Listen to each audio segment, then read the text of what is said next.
Yay, we got audio. Talk again. Hello, hello, hello. Okay. Check 1, 2, 3. All right. Yeah. And here, I lost that entire monologue. Ooh. That audio, is that coming from us? Is that loud buzzing going on I don't know. with us right now? I can't hear it. I hear this. Look at that. Like the sustained buzzing in the background. Mm-hmm.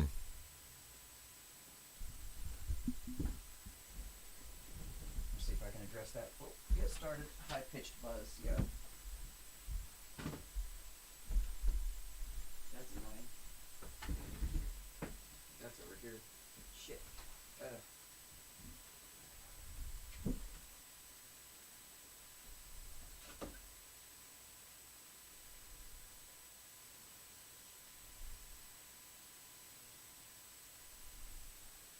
It's gone.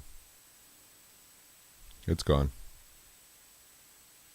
That's good. Okay.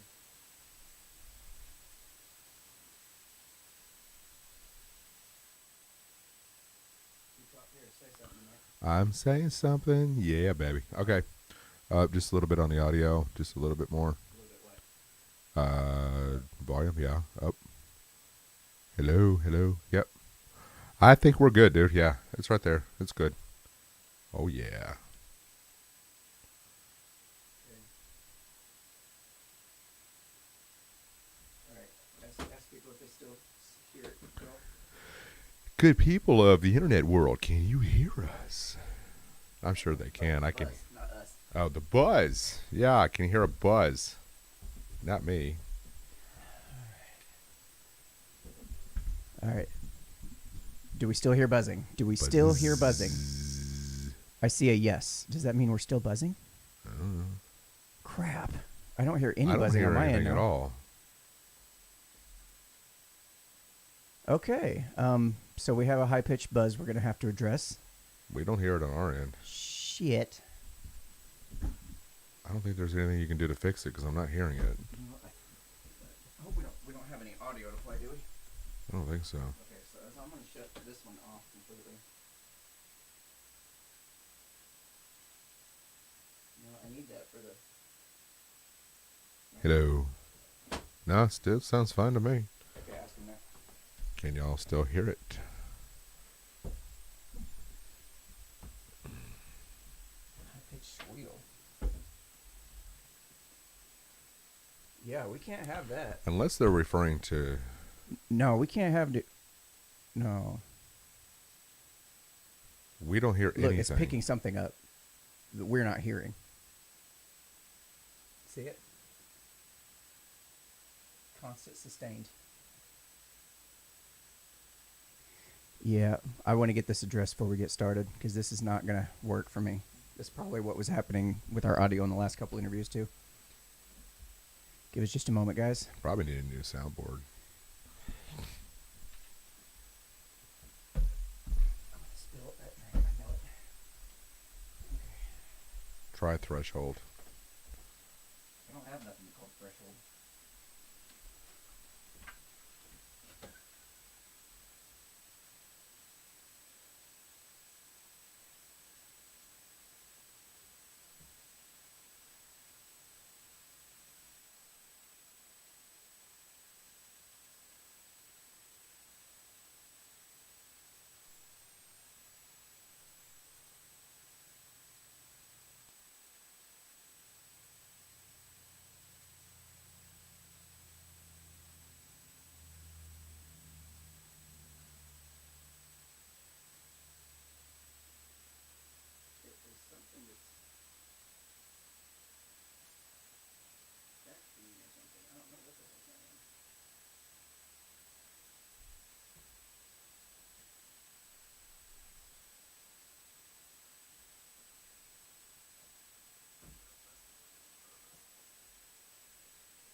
still picking it up. I don't know what it is.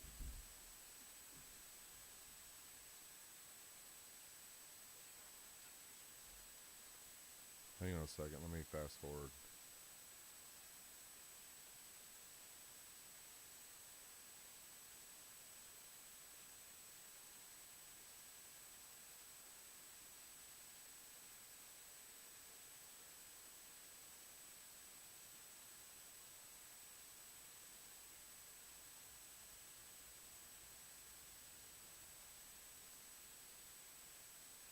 I think it's my mic picking everything up. Really? Let me turn my mic off.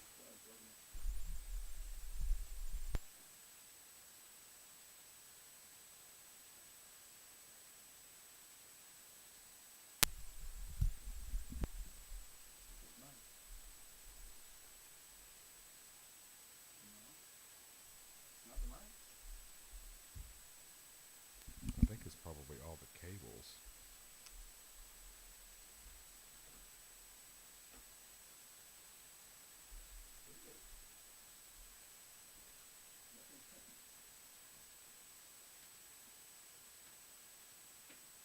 It's not going away, and I don't know why. Hello. Can you hear me?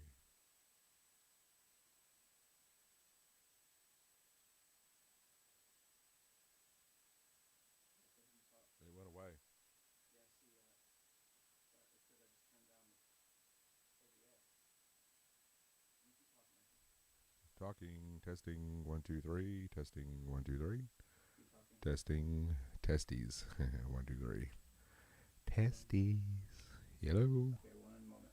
Yeah. Idea, properties. Okay. Testing, 1, 2, 3.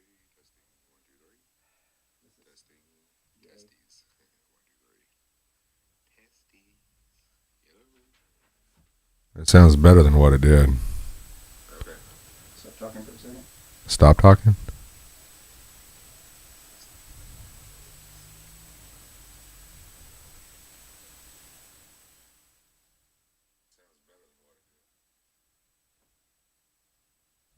You're going to have to crank us up. Talk. Talking. Go ahead. Talking, testing, 1, 2, 3. Testing, 1, 2, 3. Testes, 1, 2, 3. Go ahead, do it again. Testing, 1, 2, 3. There we go. Ooh, that's loud. I know. I can turn that down. Here. How's that? Talking, testing. Yeah, that's better. Yep, that's good. No, check mine. We should be good to go. Testing. All right. What does that look like? Are we good? Yep, sounds good. I'm going to go up here. Bear with us, having some audio technical difficulties. We appreciate you tuning in this evening. We're going to talk Elon Musk, tweets, crypto, fuel. Bitch, I knew it. I fucking knew it. Hey, man, you called it. I did. You going to play the lottery later? No, I want to get orange juice out of my keyboard. Damn. A few more seconds. No, you're good.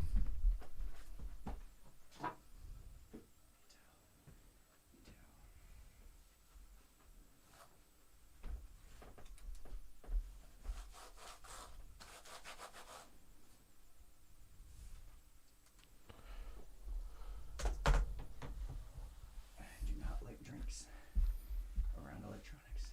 This is going to be sticky. This thing is not soaking things up.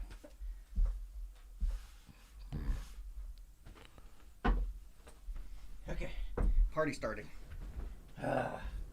Welcome back, man. All right. Good to have you along for the ride. All right. Boy. We're getting a show on the road. Oh, Hey, boy. hey, How much fun fucker. is that now? What Well, the hell between have the I crooked hit? screen and a drink spilt, and what do you mean? What'd you hit? Okay, guys. What key brings my... Which F key did I hit? 2? No. Boy, I don't know which F key I hit to make this thing full screen. I can't. I'm not having a good time right now. We're 11 minutes into this live stream and haven't done shit. And I don't know what button I hit to make it do that. And now I can't get to anything else because everything's huge. I can't see. Hold up. Maybe. Can't just hit another F.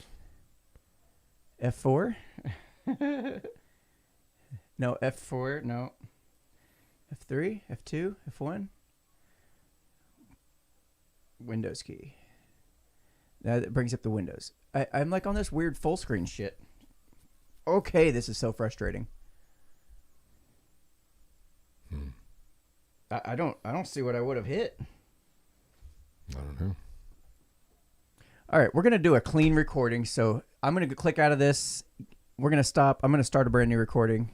So that way other folks that watch this later don't have to sit through 13 minutes of us figuring out how to get our heads out of our asses. So stay tuned. Come on back, and we'll get this started again. Orange juice in my keyboard. I hope it's not going to have any long-term damage. I had that all the way full.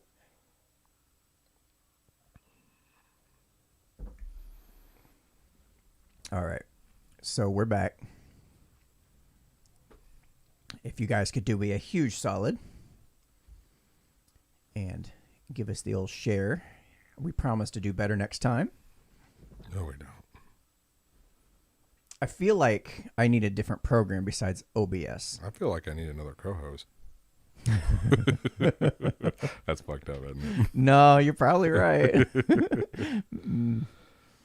or a producer that knows what the hell they're doing. All right, so welcome back to the Unframe of Mind show where we have uncomfortable conversations Y'all without a just gonna have condom. to watch me just share shit out because, we had to redo this. So. All right. Yep. Share away, buddy. But it's all good. So today we're going to be discussing old Elon Musk and his tweets and whatnot that just makes people go into a panic and fuel shortages because of hackers or whatever the case is that also makes people go into a panic. And, I'm starting to wonder nowadays what doesn't make people go into a panic. All that tonight and more on the Unframe of Mind show. Listening to the Unframe of Mind show, the place to have the most mind-stretching, unprotected, intellectual intercourse of your life.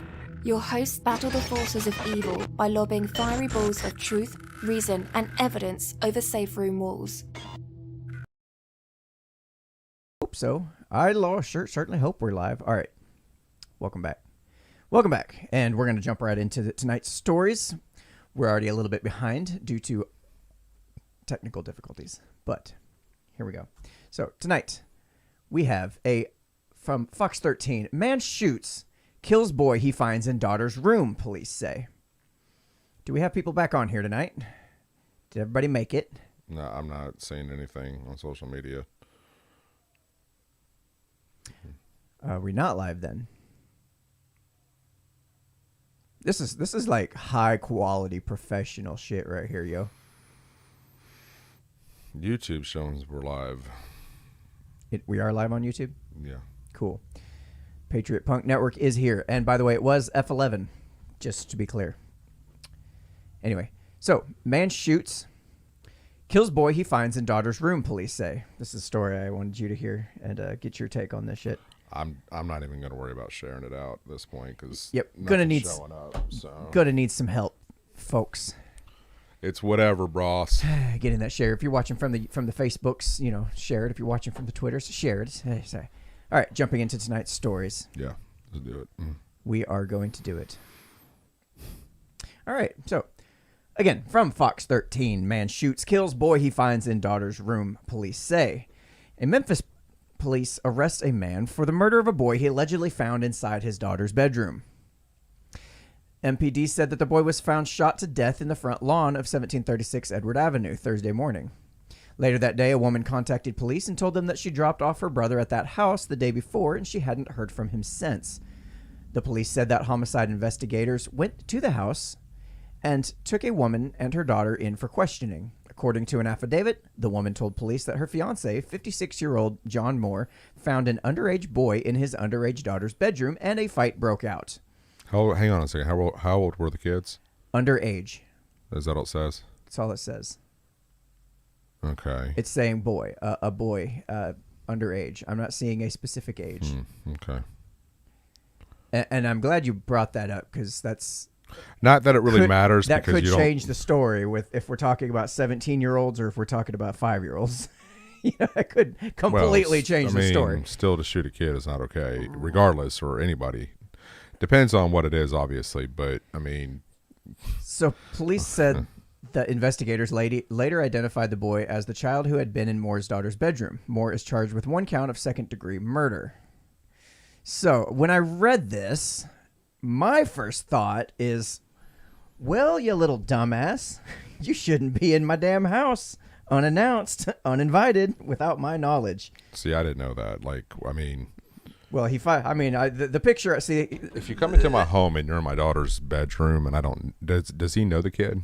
I don't know if he knows the kid. I don't know anything other than what I read. I just know that the story is that he found this underage boy in his underage daughter's bedroom, and a fight broke out. Shit got wild. I guess the kid tried to run away, and he shot him in the back and killed him. And I'm sitting here thinking, man, okay, yes, there's a certain amount of force in these situations that is probably necessary.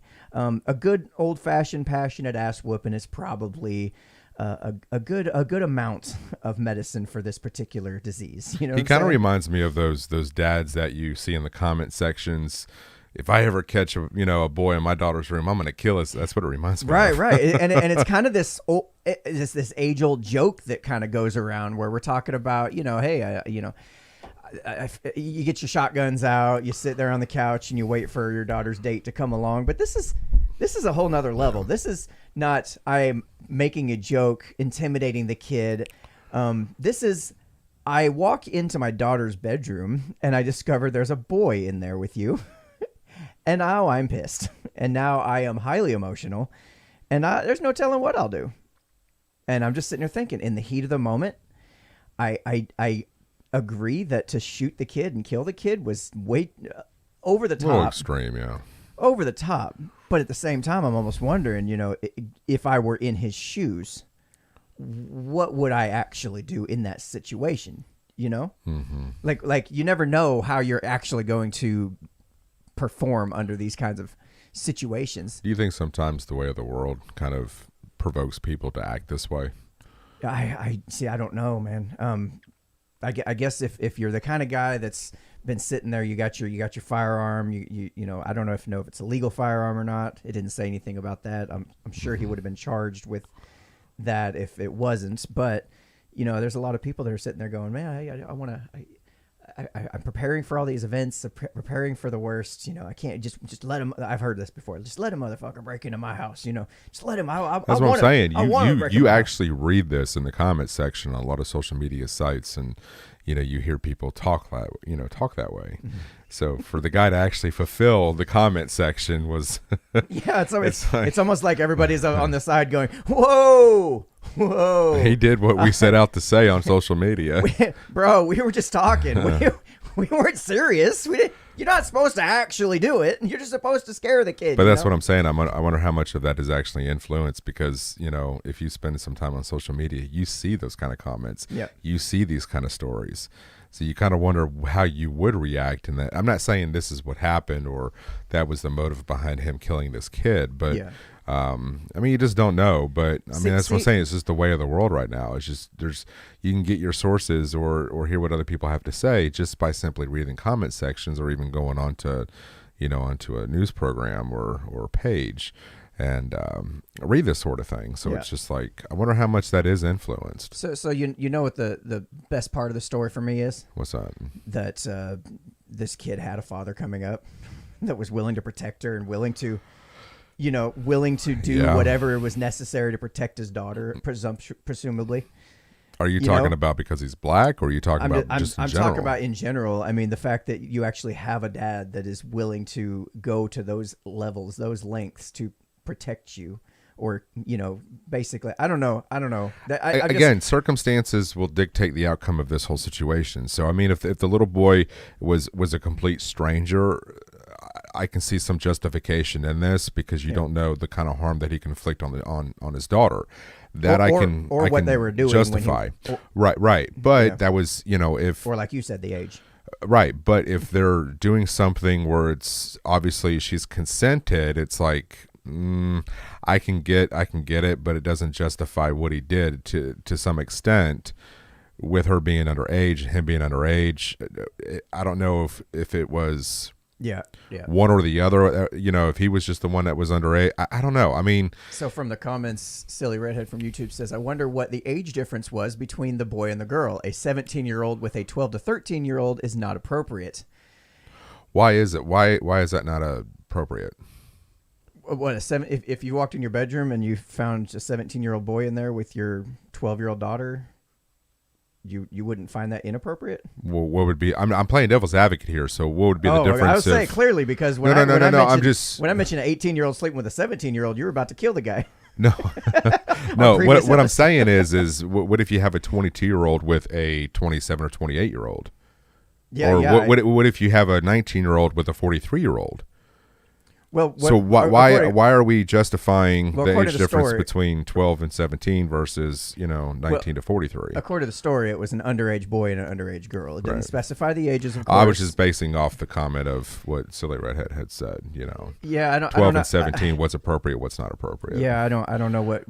See, I'm just trying to put myself in the shoes of the father walking in, and without the rest of those details, I can't fully formulate my opinion on this. Whether he did the right thing. I don't think he did the. I think he went over the top. I mean that kind of. I do too. I feel like that was a bit much. I don't think either one of us are saying that. Damn right he should have killed the kid. Okay, well, circumstances will dictate the outcome of what happens. So with that being said, if this little boy underage was raping his daughter, yes, you're going to get a bullet to the back of the head. I'm sorry. There's that too. Yeah, But if this was a complete, there's just so many different variables that we have to consider here. I mean, with not knowing the extent of the relations between the boy and the girl, or the boy and the family, it's hard to really say how this transpired. So, with that being said, should he have been killed? Circumstances would dictate. Yes. 90 out of 100. However, probably not. Right. Should he beaten the shit out of him? Yeah, damn right. You can do. Yeah, I mean that's nobody would have blamed perfectly him. Within the realms of taking care of the situation. There's not a single dad in the world that would have blamed him for that. But it's. Yeah, you almost have to be careful with speculating on what you would do in the circumstances because you don't know. You don't know, Yeah, I mean, you can kind of get yourself in trouble with that. I mean, only the father knows what went on in that situation, and I'm sure when he goes to court, this will be kind of talked about and so forth. That might be why he's charged with second-degree murder. Isn't second-degree murder one that's done like crimes of passion, for example? Like when you so first degree is premeditated. Basically, it's you've thought this through that you're going to do it. This is more like I walked in on my wife, getting banged by another dude, and I lost my shit and killed the dude. That would be second degree, yeah. Yeah, I believe so. I'm not no legal expert, but I don't know. I do know what first degree is because I've had a friend of mine that committed first-degree murder, of course, 2 years ago. You know about that, where he killed his roommate. This was somebody I've known since childhood. I've noticed a theme with my childhood friends here lately. Yeah, boy. So, all right, so let's roll back. Right, okay. So Krista says he shot the kid in the back as he was running away. He's the adult. Yeah, I totally understand.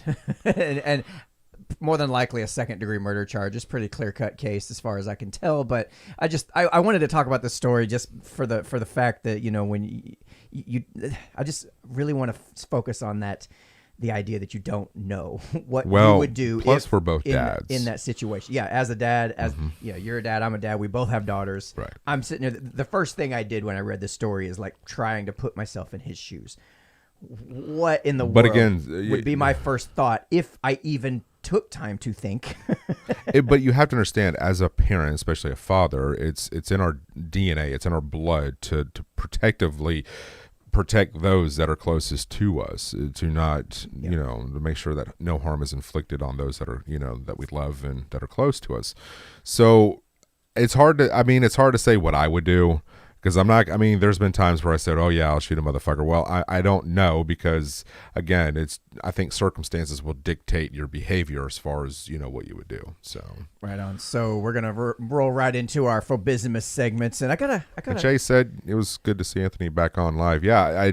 It's been kind of hit or miss here lately because of not only my work schedule, but both of our schedules have been just so chaotic. And we knew this was going to happen when we decided to move the show from Wednesday to Friday. We knew we were going to have some days that were just not going to work out. Well, it wasn't even that. Fridays are actually better for me. It's just I'm working 12s right now throughout the week. Yeah. And the weekends seem to be a better fit for me, but Fridays are my first days off, so it's like I've got things to do in the mornings, and then like I need to lay down, because a lot of people don't understand is I work nights, so it kind of carries over. And yeah, I can't tell you how many times I've been up all day on Friday, then I come strolling into the studio and I'm like half hungover because I haven't slept. Wouldn't it be super cool to be able to do this full time, where you could just kind of choose your own sleep schedule and do episodes, right? Man. You guys can do that. I do enjoy what I do for a living. Yeah. I'm not gonna lie. It's I like troubleshooting. It challenges my thought process, my mind, and so forth. You guys can help us out to achieve that goal. Oh, I see what you're doing. Yeah. Let's go that direction. Unframeofmind.com /merch. Unframeofmind.com /support. But hopefully things have settled down. We'll kind of get back in routine, and we'll both be here on Fridays. Right on. So let's roll into the Phobisimus. Yeah, let's do it. Phobisimus. Phobisimus.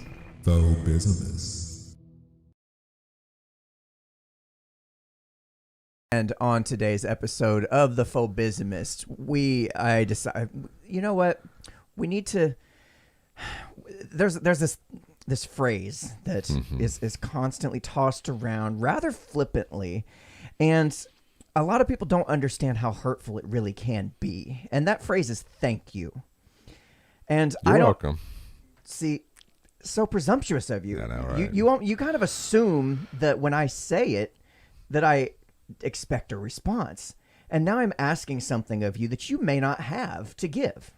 You get what I'm saying? Like you might not be wealthy enough to afford to give me a you're welcome.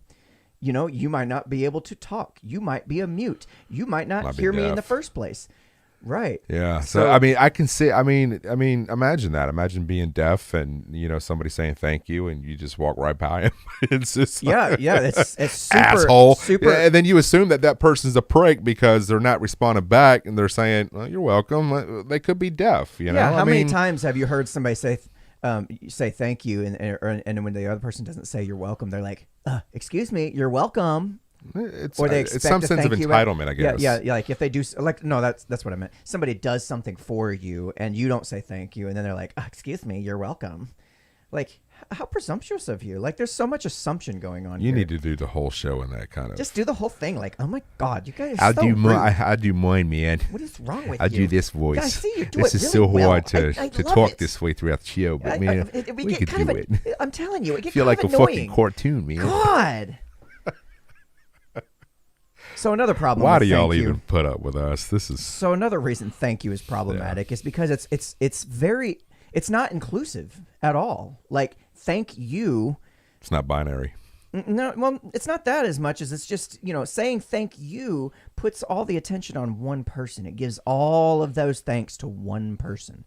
And really, I mean, think of all the other people in the world that aren't getting thanked when you thank one person. I think we need to have like thank them. Like just like a big, but then again, you cross into that like different. What's it called?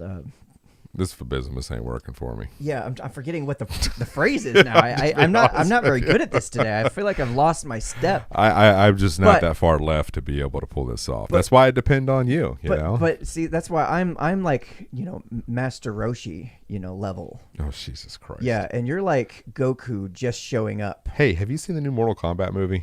Totally off subject. You can hang on a minute. Okay. So don't say thank you to people. It's fucking rude. People are going to hate it. They're going to realize. So what do you suggest we do? Like I'm saying. What would you say? Instead of thanking you, say thank y'all. No, that doesn't sound right. Thank y'all. No. Thank all of But what if you're not? I mean, that's thank everyone. No, because what if you're not Southern? That's a Southern. Well, thank everyone. Okay. Just thank everyone. So when you walk by somebody, hey, thanks everyone. Yeah, thank you everyone. Yeah, if because that's kind of plural. Yeah. It's more than one person. So somebody opens up the door, you walk in the building, you say, "Thank you all, thank you everyone, thank you, thank you, thank you, thank you." Well, if you're Christian, thank you Jesus. Thank you Jesus. No, because that's very exclusionary too. Jesus doesn't deserve all that thanks. He didn't open. He didn't hold that door open for you. Well, he kind of did.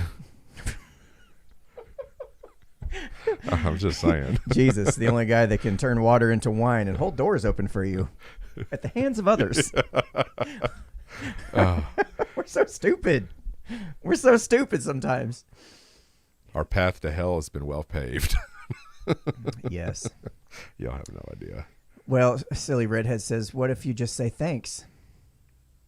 See, you can read that little shit? Sometimes, yeah, I can read it. Fuck me, I can't. No, I'm not going to fuck you. It's not going to help you see any better. Pull it back up on the... Here, so what if you just say thanks? There you go, right there. Yeah. I like that. That's not bad. Thanks. See, now, as... Okay, let's move on from this. Y'all going to keep Daniel going on thank you. I know. I'm done. I'm finished. Through with you guys. All right. On to the main topics for the evening. Move on to our next subject. I do want to. We wanted to talk about this because this was a kind of interesting, and we'll try not to spend the entire rest of the hour on it because I still have two other segments I want to hit. Yeah.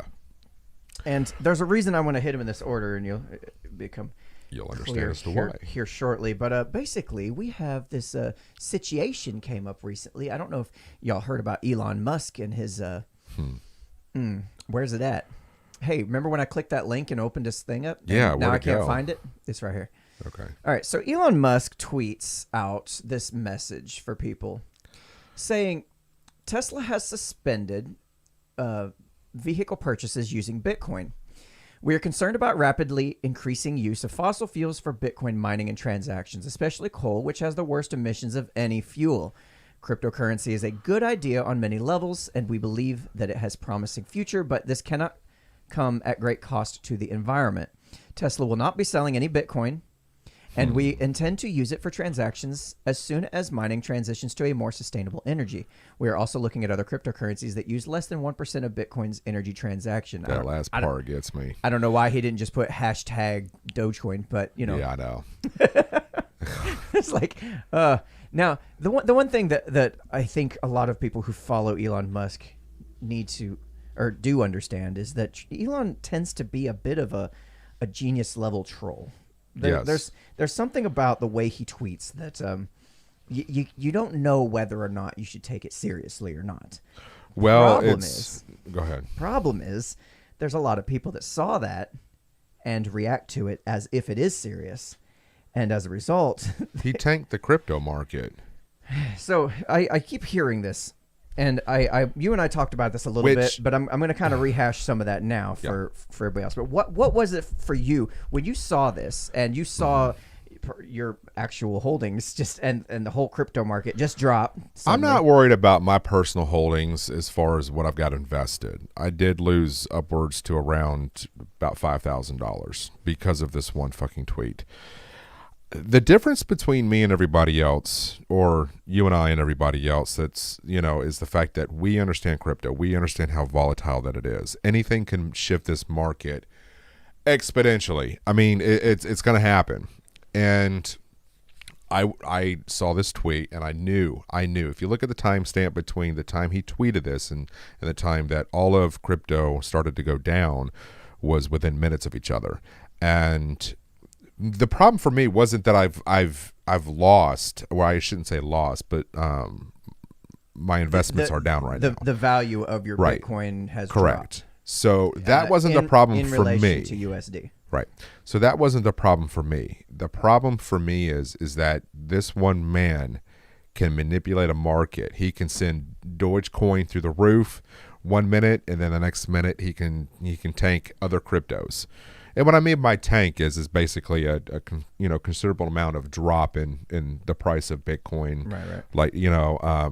Like Litecoin or any other tokens that are out there. But there's like a certain amount of lemmings out there that see Elon tweets Dogecoin to the moon, and they're like, Dogecoin's going up, Dogecoin's going up, Dogecoin's. Okay, so there's a beautiful thing about this though. And what I did not like is that one man has this much manipulation over the market.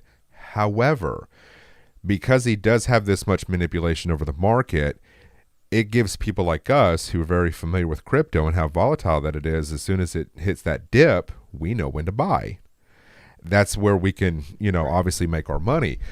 But my concern is, how long is, it's just the fact that one man is notorious for moving markets like this. And what I mentioned to you over the phone is that we have a situation like this. One man has a control over, not control over, but he has the ability to influence the markets. Yeah, he's a very powerful man. He's the second richest man in the world. He's a very intelligent dude. It's not just him. We've had this happen multiple times. And when I say we, I mean like people who hold Bitcoin and have been following this stuff. We've seen it happen many, many times with different major world events. Say Coinbase has some issues, price drops, and then it recovers. Which they did recently. Right. China says, hey, we're banning Bitcoin. Price drops, it recovers. The U.S. passes new regulation. Bitcoin drops, it recovers. There's a whole website dedicated to Bitcoin obituaries. It's literally just listing off all the different headlines and articles that have been written to say, oh, well, this is the end of Bitcoin. But just like all those other times, I've kind of gotten used to it. So it's like, oh, Elon said some shit. People freaked out. And like you said, it kind of separates the people who are more long-term thinkers. Mm-hmm. It separates the intelligent from the unintelligent. Yeah. It separates the people who are strong, steadfast, and steady from the people who are emotionally driven. Yeah. And that's something we've talked about. It puts that capital, so to speak, in the hands of people that are going to be more responsible with it. Well, it's classic capitalism actually working. And I've back when Dogecoin, this was just a couple of weeks ago when it became so popular, I had people left and right hitting me up wanting to invest in Dogecoin. And I've constantly have made posts explaining to people, please be careful. This is not the stock market. Stock market does fluctuate, but not in the sense the way that crypto does. Yeah. 1 minute you're up $5,000 like I was. Next minute you're down 5,000. This does happen on a regular basis, and people that are not familiar with crypto freak out. They sell. They get pissed off because they've lost so much money, and I can understand this. I get it, but again, people are emotionally driven because they see something that becomes popular. It becomes the new trend. Mm-hmm. Crypto is not a trend. It is to an extent, but it's not in a sense of the way you go about investing your money. You don't start throwing thousands of dollars into a crypto because you hear that it's trending on Twitter because Elon Musk sent out a tweet. And that's dangerous. It separates a little. And here's the thing: like the main reason that stocks aren't as volatile is because they have a longer track record, longer history. They're a lot more established than these crypto markets are. The crypto markets are still relatively young. It's still in its infant age or stages, Right. You go through these phases, especially at the beginning of any kind of like new project or new startup company. Where you have the team trying to it's asses and elbows as people try to get established and figure out what's going on, and they don't know which direction to freaking run. And then you kind of get this normalization happen after a while, where everything kind of starts to taper off and smooth out a little bit, and it becomes not quite so volatile. Well, and the other thing that kind of bothered me about what he tweeted is that Elon Musk, and this is where I think that he's manipulating the market, Elon Musk went out and bought $1.5 billion in Bitcoin not too long ago, about a month ago, right? Right. So he makes the purchase.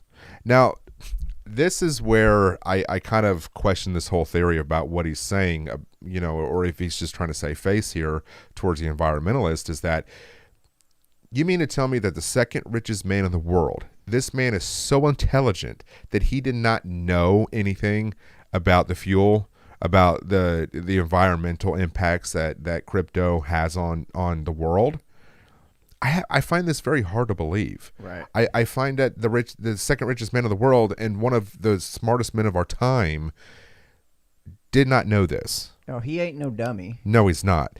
So, for me personally, Bitcoin, when he made his investment of $1.5 billion, it did drop. Then it went back up to 64,000 Bitcoin. That's, and he made his money back. Oh boy, did he? So part of the reason that if he's truly concerned about the environmental impact, he's got the money to actually do something about this. First thing I'm thinking is, well, you don't hold it, you sell, you get rid of it, you don't hold it no more, because then you're kind of helping it to support a network that is supposedly bad for the environment. Yeah, he's holding. That's what he's doing. Yeah, he basically just told everybody he's holding his Bitcoin. What I'm wondering, because okay, so here's what I'm wondering. He's not selling any Bitcoins, is what he's saying. Right. Would they say they're suspending vehicle purchases using Bitcoin? Now, right. I don't know why they would do that. I don't know what purpose. To my understanding, it was just $100. Like, you actually paid towards Tesla to, I guess, put yourself in a position to be able to buy a car at a certain set price in the market to buy a Tesla. I could be wrong. I read that somewhere. Yeah, and I wonder. Oh, go ahead. No, I'm just saying. But now I thought, okay, well, maybe this was just something to kind of push back against Bitcoin to drive Dogecoin up. Well, if you go on to his Twitter page, go ahead and go there. Mm-hmm. He actually then takes it a step further and talks about, actually click on his, click on his actual profile. Then he goes to talk about Dogecoin. We go on down. Okay. Keep going. Don't panic.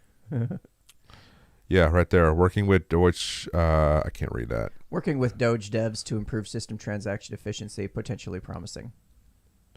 So he went to basically just shitting on Bitcoin and then the crypto community, and then the only one that he's really set out to actually do any work with is Dogecoin. So I don't know, man. It may not be as bad for the environment, with the transactions with Dogecoin. I don't know. I haven't really looked into that, so I'm not going to kind of speculate on his reasons for making a tweet. But it just shows again that he's able to, with another tweet, because let me tell you something, and I was checking this before it happened. Dogecoin was sitting at 47 cents before he tweeted this. He tweeted this, and it shot up 10 cents. Mm-hmm. That's how much he moved that market. That's crazy.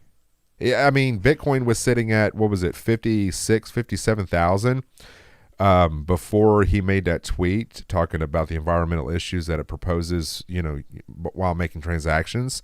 And it tanked all the way down to, I believe, 40, what was it? Was it 48? It dropped almost $10,000. $10,000, dude. Yep. It's back up again. Yeah, I know it's back. Yeah, I know that. Obviously, since since then, but it's just, should Elon Musk have this much influence over people and the crypto world? Yes. Why do you say that? It's not a should. It's just a fact that he does. Mark Cuban also is a big supporter of Dogecoin, and he can move the market as well. Yeah, there's no should here. It's just you play with the facts you have here, and the fact is that he does have the ability to move the markets. Mm-hmm. He has the ability. It's just it's what do you have? What are you responsible for in your actions thereafter? Right. And here's where normally people start calling for government regulations. Hey, we need to protect the little guys from their, and they start putting in these regulations that cause people to, be protected. But really, it just shuts out a bunch of low-income people out of the whole marketplace altogether.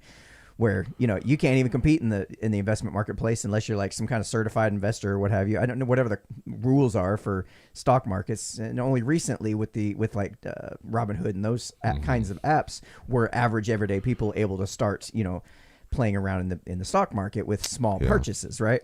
So you kind of got this scenario where it's wide open spaces here. This is Wild West right now. Elon Musk makes a tweet and people move. Hey, take that information and use it for what you will. What do the smart people do? Smart people are like, hey, I'm buying fucking Dogecoin. Well, and then the other smart people are going, I'm going to go ahead and wait, and I'll sell my Dogecoin here in a minute because, it's going to go up 10 cents, and I've just made a buttload of money. And that's what I did. I did that a couple of weeks ago, back when he was set to, not a couple of weeks ago, I think it was like a week ago or 2 weeks ago, that he was set to appear on SNL. And I knew, and I'm so glad I did it. I sold all mine right at 70 cents. Mm-hmm. I made a hefty profit off of that. And it was the very next day I see it tank all the way down to like 30 to 40 cents. Which is still way up from where it was. Yes. I mean, now mind you, I bought back when Dogecoin was right around 5 cents. So, for me, it's just, you have to be careful, and this I can't stress this enough with people, and just be careful with this. And if you have any questions, do your research, look it up, understand the way crypto is working, because there for the longest time I had no clue. But the time that I've spent kind of researching it, I've understood, and it doesn't take long. As long as you're very familiar with technology and the way that you can correlate Bitcoin and cryptos and understand the difference between that versus stocks, because I can tell you how many times I've seen people sit there and post, they kind of compare the two. Buy stock in Bitcoin. I'm like, okay, well, you do that because you're about to make me a lot of money in the process. Thank you. All right, so speaking of people panicking at the, littlest thing here, I do want to head into our other story of the week, and that's that pipeline that was hacked recently. This is, I'm anybody's who's been paying attention, especially if you live in like the South East United States, I think, knows this is a major issue at the moment. But let me see. Yes, well, that's USA Today. That's the wrong article. Yeah. No, it's not. What was the name of the pipeline? Because is it the Colonial Pipeline? Is that right? I think so, yeah. Yeah, we'll get it. We'll get it. Yeah, it's a day ago. That's right. Okay, so fact check. Yes, viral photo shows gas hoarding in Alabama after Colonial Pipeline hack. I've seen a lot of this right here. Speaking of Elon, he's probably getting the last laugh. Yeah, right. Yeah, I've got Dogecoin and electric cars. Okay, so as fear about a fuel shortage spread following the news of the Colonial Pipeline ransomware attack, so did photos showing the links some people would supposedly go to stock up on gasoline. In one viral photo, one person stands at the gas pump filling a red gas can while another tends to more cans in the back of a white vehicle. 3 gas cans already on the ground. Yeah, okay, we get it. He's got a lot of cans. You didn't need to write a whole fucking paragraph about how he had a bunch of gas cans, okay? People.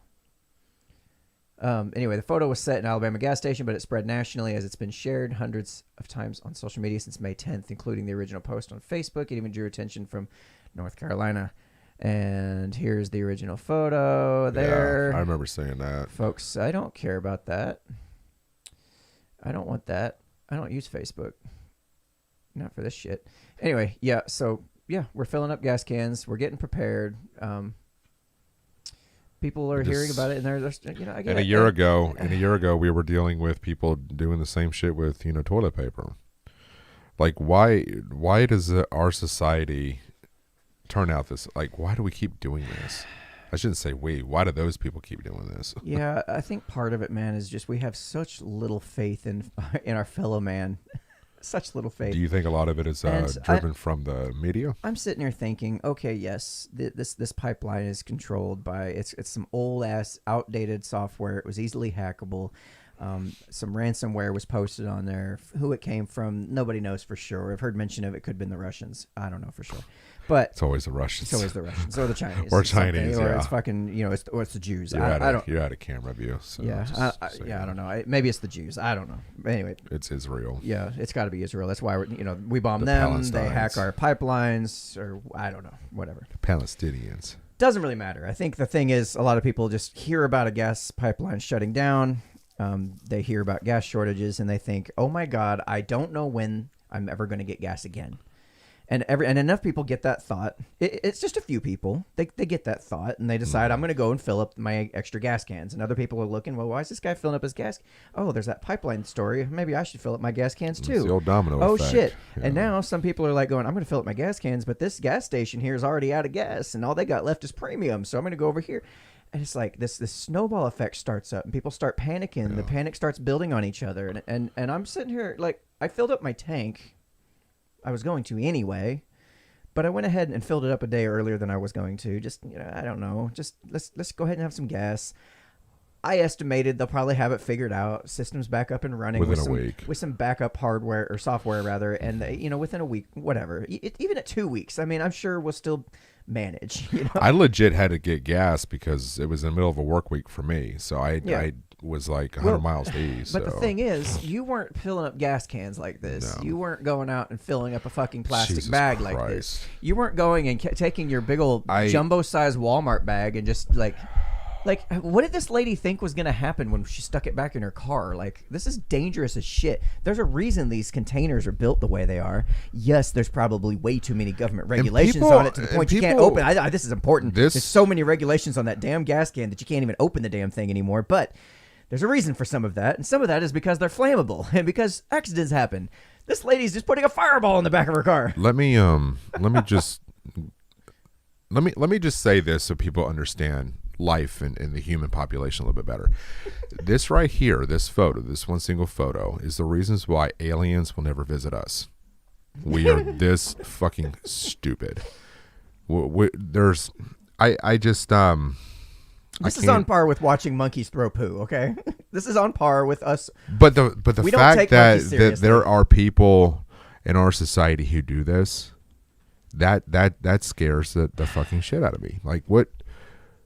I mean, this isn't an isolated event. That we also have a photo of somebody actually putting gasoline into a Tupperware. Well, no, the drums are different, but I was talking about the Yeah, at least those are designed for it. Oh, Jesus Christ. I just cannot even with this. Yeah. Scroll it down. Yeah, so, you know, I love those tights that won't quit. I love the fact that it looks like she's like a little shitting on the kid. A little shit going into the. I don't know. There's so much to this photo that I would just have some fun with in the meme world. But the trash can's not lying. It is trash. Sorry, I had to go there. No, I just a tote. Really? I mean, what goes through your head that makes you make decisions like buying red tights?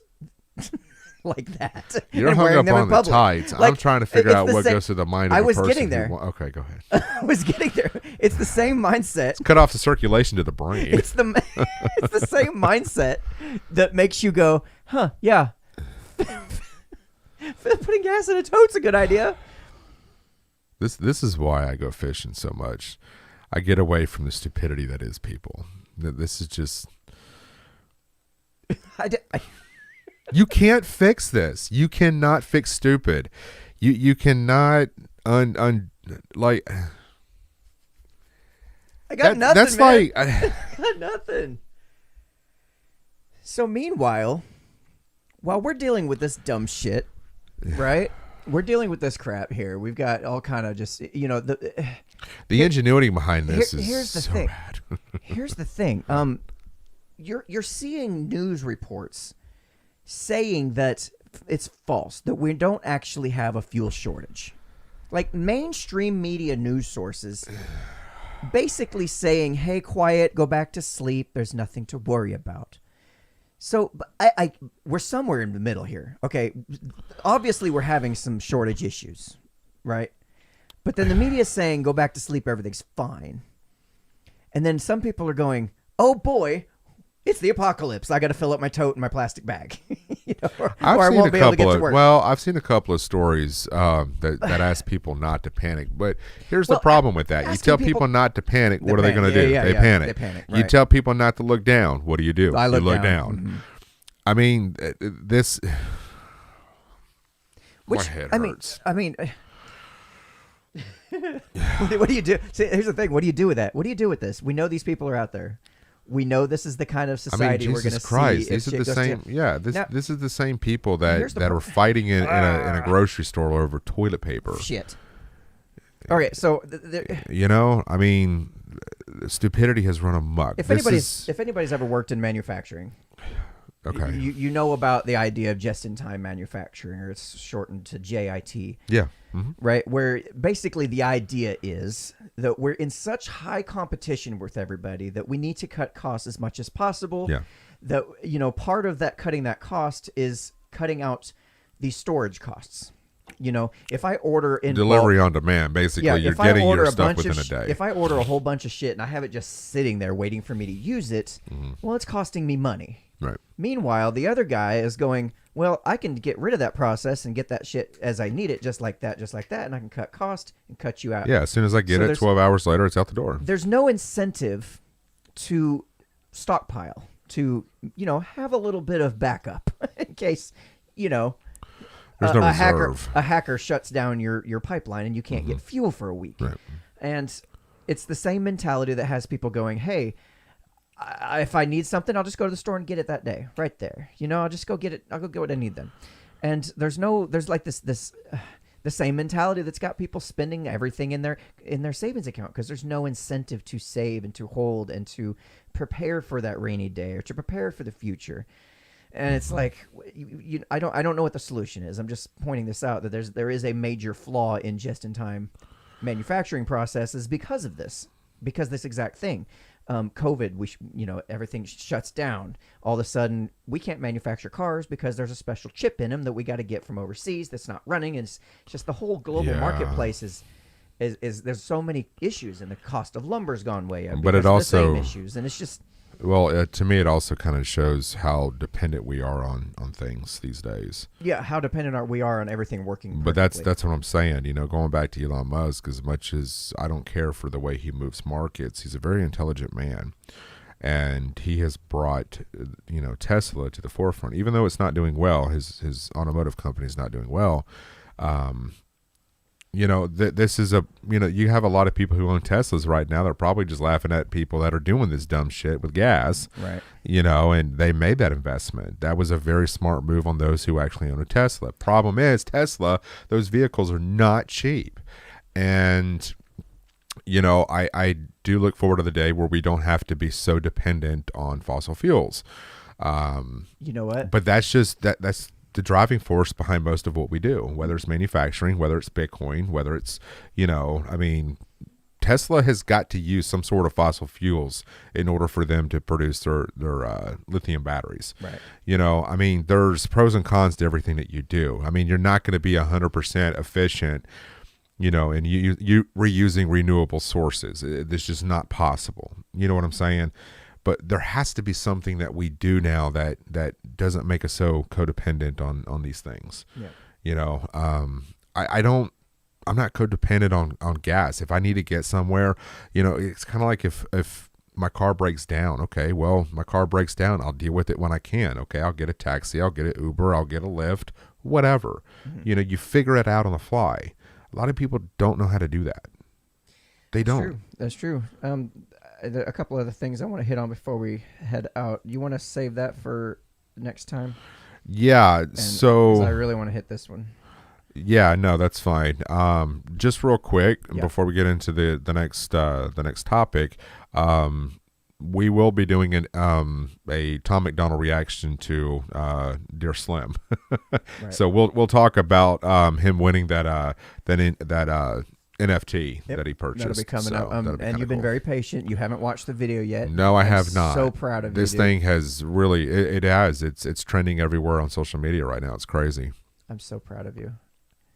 I really, really am. So I do want to ask you guys, and if you guys are even aware of this that's going on. I wasn't even aware of this. In Colombia. Yeah. I happened to come across it on some other, like a tweet or something. I can't remember. It wasn't even a tweet. It was I was going through my TikTok feed, just mindlessly browsing through on a break, and I see this young lady pleading about what's going on in Colombia. Let me see if I have that here. I'm pretty sure I saved the link because I was smart and thinking ahead.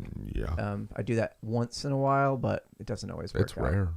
It doesn't always work out. So here's that video here. Oh shit. You know what? I unplugged that part of my soundboard so you won't even hear it because we had sound issues before the show. Basically, this is the video I came across. She's talking about, hey, some shit going on in Colombia. We need media coverage. They're trying to shut everything down.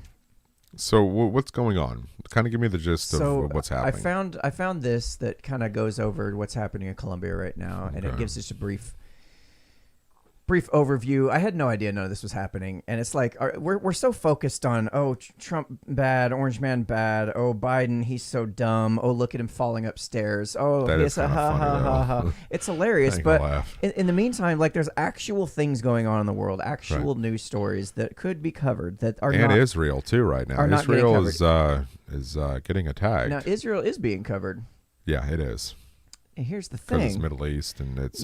that's a whole nother bag of worms. But part of this, I have a feeling, is not getting covered because it has something more to do with socialist government and the downfalls that are happening because of it. But let me read this. So what's happening in Colombia right now? And it says President Ivan Duque. Douche. Ivan Douche proposed a tax reform claiming that the Colombian state has no money to face the economic crisis due to the pandemic. However, the shortage of money is truly caused by rampant corruption by state officials. Okay, so the first thing President Ivan Duque says is that the shortage of money is caused by rampant corruption by state officials, which might be true. But I thought it was interesting just by reading this one. I'm sitting here thinking, okay, so how did we solve this? Oh, we just printed off a bunch of money and just passed it out to people. Yep. Well, other countries don't have that ability. They can't just say, hey, I'm just going to print off a bunch of money and you guys are fine. It's cool. Don't worry about it. We'll deal with the consequences later. Inflation is coming at the... Yeah, so Colombia doesn't quite have that ability. They're not the global reserve currency where, if shit goes bad, then, we just bust out that giant ass military gun we've got, So yeah, they're having to deal with the issues more head on, where they're facing the actual issues of all the. But what people don't fail to realize is there's very much could be the United States if we're not careful. Absolutely. So this reform, and it probably will be. Yeah. So the reform will make there was a reform being passed that the people really didn't like, and this is in the midst of this crisis that's going on due to the pandemic. This reform will make the working and middle class pay a 19% tax on services like water, gas, electricity, internet, and sewage. Shit. A 19% tax on and essentials like meat, fish, milk, eggs, chess. I don't know what chess is. Gasoline, medications, tampons, books, and rice. I'm getting a sense that this was not a native English speaker who wrote this. Anyway, this reform will also impose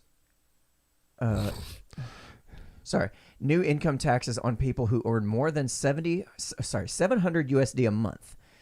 The minimum salary in Colombia is $260 a month. Okay.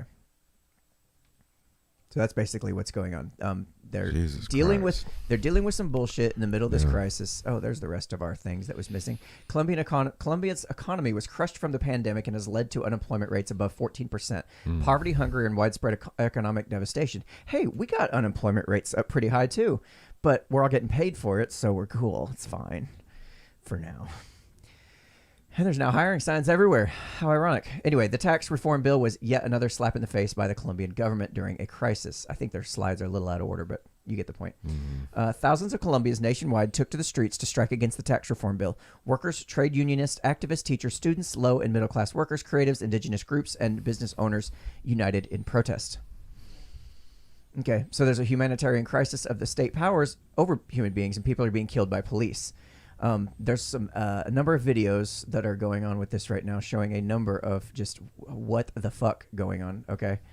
That's from a previous story we did. Let me close out. Get rid of all these tabs out of my way. Hey, Red Pants. Thank you. Thank you. Thank you, Red Pants. Okay. I needed that in my life. Get rid of Elon Musk. All right. So there's that. There is that. Let's click out of that. Let's look at the videos on this particular thread. Where was it? Do we need to give a viewer discretion is advised? I don't know. I don't have the sound because of our sound issues earlier. I'll have to address that later. But I'm going to show some of these little videos that are going on. They're flying helicopters around and firing on people, and police are beating people and murdering people, and I don't know what that's there. What's that got to do with anything? Colombian police understand the protests. What? I don't know. Somebody trying to compare it with. Anyway, protests and shit going on down there. All kind of weird shit. Big mass movements. These are not the videos that I was seeing the other day. It looks like some of them are fresher, but at the time when I looked this up, this was some crazy shit going on. People are fighting their own government right now in Colombia. Yeah, we got explosions and shit going on. All kind of shit. There's something a little bit closer to where I was looking the other day. Yeah, police running up, just running people off. This is more of a police state. Our law enforcement, as bad as the media wants to make them seem like, they're not quite this yet. They could be, but they're not yet. Yeah. I can let you just... Here we go. Anyway, I'll let you guys go. Hashtag... That's the one I saw right there. Hashtag where they start SOS running Columbia. after everybody and start beating the shit out of them. Yeah, people out protesting. These police are in riot gear, running up, just beating the tar out of them. It looks like they've got it almost looks like they're having fun doing it. Yeah. In some of these cases. But it's like, these are some major shit going on. Like, we're talking... Day 7 of protesting solidarity with people of Colombia. This doesn't benefit the U.S. This is one of the reasons why it's not being covered. Well, here's the thing. I think what's going on, and this is just my humble opinion here, is that I think that people are it's being hidden from our view, because some of us are smart enough to figure out that that's the path we're heading toward if things keep continuing down the path we're going. Yep. And it can be spun that way in such a way where it freaks people out. Yeah, and it's honestly, it's a matter of time before guys like you and I are teaming up with guys like Antifa and actually battling the government, because they've gotten so damn out of control. I wouldn't go that far, but yeah, I mean, I understand what you're saying. I don't mean Antifa specifically. I just mean guys like, anti-government types. Right.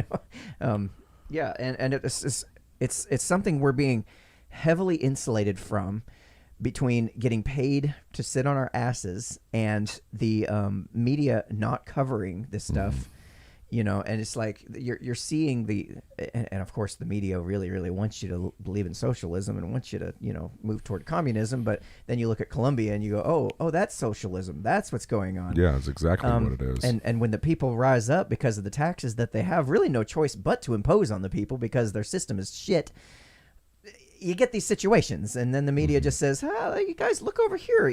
Elon's tweeting again, guys. That's what, well, yeah, I mean, it's just... I'm just messing with you. Now, what's the term that they use? Smoke and mirrors is kind of... Smoke and mirrors. All right, so, so we're going to go ahead and wrap up. I think that's all we had to cover for tonight. That's everything on my list except for one, but that's fine. And I appreciate y'all tuning in and your patience with our previous technical difficulties and whatnot, and we will see you guys. We will be doing our private Zoom call chat here in just a moment. Are we doing that, or are we doing the wrap up? Well, we got to do our private Zoom call. It's people expect it, and Chris made it tonight. Yeah, thanks for joining us, bud. Maybe we'll wrap it up a little shorter. Anyway, we'll talk about that in a minute. But anyway, so thank you guys for watching the Unframe of Mind show, where we have uncomfortable conversations without a condom, where we constantly have technical difficulties because I'm not a professional producer by any stretch of the imagination, but I try my best. Until next time. It's a one-man show.